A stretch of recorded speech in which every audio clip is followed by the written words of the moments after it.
Albert Pike, in the Morals and Dogma, page 176.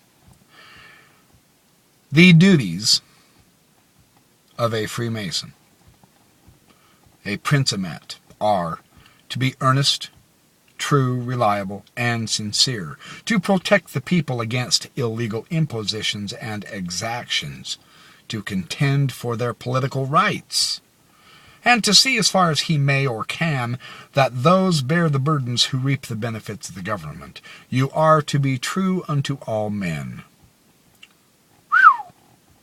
You are to be frank and sincere in all things. You are to be earnest in doing whatever it is your duty to do. And no man must repent that he has relied upon your resolve, your profession, or your word. The great distinguishing characteristic of a Mason is sympathy with his kind.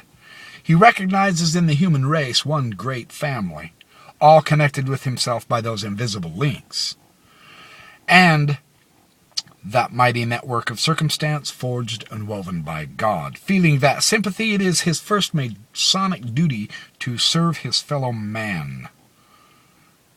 He assumes many in regard to his country, and especially toward the great suffering masses of the common people, for they too are his brethren.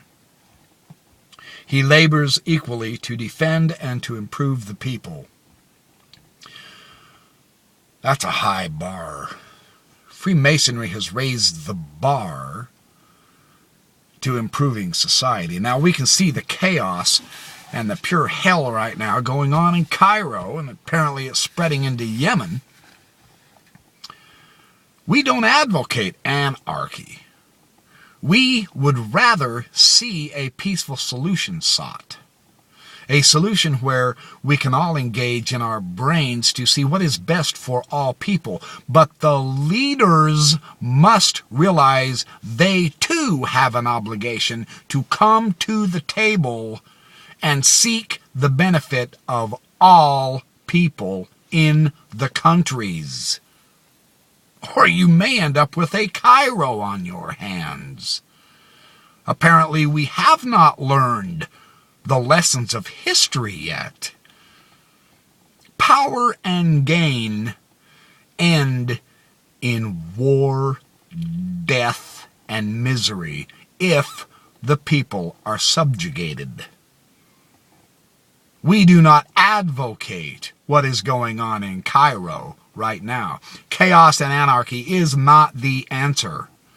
We would seek a peaceful solution, but all must be willing to work toward the solution which benefits all, not just the few in power. It's time to see the results of power hunger when it is at the expense of the people. The consequences are serious. There is a better way. There is a better way. We had better start finding that way. As Freemasons, we seek that way. We believe we have that way. But it takes a loving heart.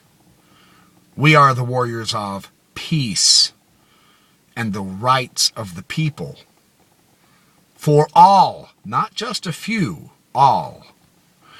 My good friend and brother, SGIG Joe Alexander, recently gave me an entire box of the former Scottish Rite Journal. It was called the New Age Magazine. Hundreds of these. Thank you, Brother Joe. And I intend on making very good use of all these. In the August 1966 edition of the New Age Magazine, on page 16, Herbert W. Snoble, 32nd degree Mason, said this: "In this era of marvelous electronic computing machines, it might be well for us to remember that there is yet no complete substitute for the human brain which was given to us by the great creator of all things, even the basic materials from which these machines are made. When man does not use his brain for the betterment of his world and himself, he becomes just another robot machine which is only energized by the endless oratorical propaganda of those who use their brains to dominate and control his thinking. Shut off the power supply to electronic machines and they become just junk metal. When we let power-hungry individuals confuse our capacity to think straight and blindly accept their statements without full analysis, we too have failed to use the energy necessary to make our brains function. As members of the craft, an outstanding use of our mental capacity should be made every day of our lives by a literal application of the three principal tenets of Freemasonry: brotherly love, unselfish service to all fellow creatures, especially our Masonic brethren, relief, comfort to the bereaved, the afflicted, and the helpless, even at some sacrifice of our own interests and pleasures, and truth, deal only in and accept only facts, never the big lie of dictators which, when constantly repeated, becomes simulated truth in brains befuddled by lack of use. Never has there been a time when the application of Freemasonry's three principal tenets to a troubled world been so badly needed. That is timeless teaching. That was said almost 45 years ago, in 1966.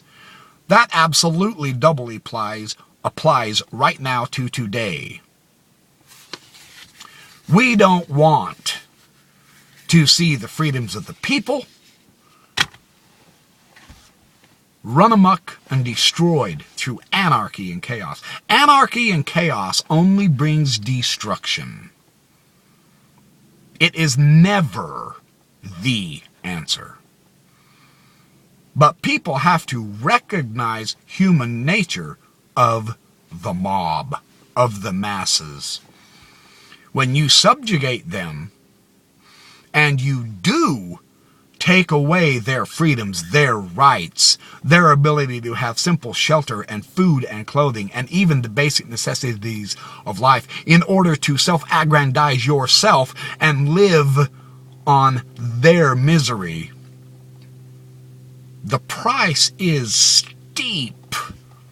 That is not the way. The way is through mutual cooperation and respect of all the great human family. This Freemasonry advocates.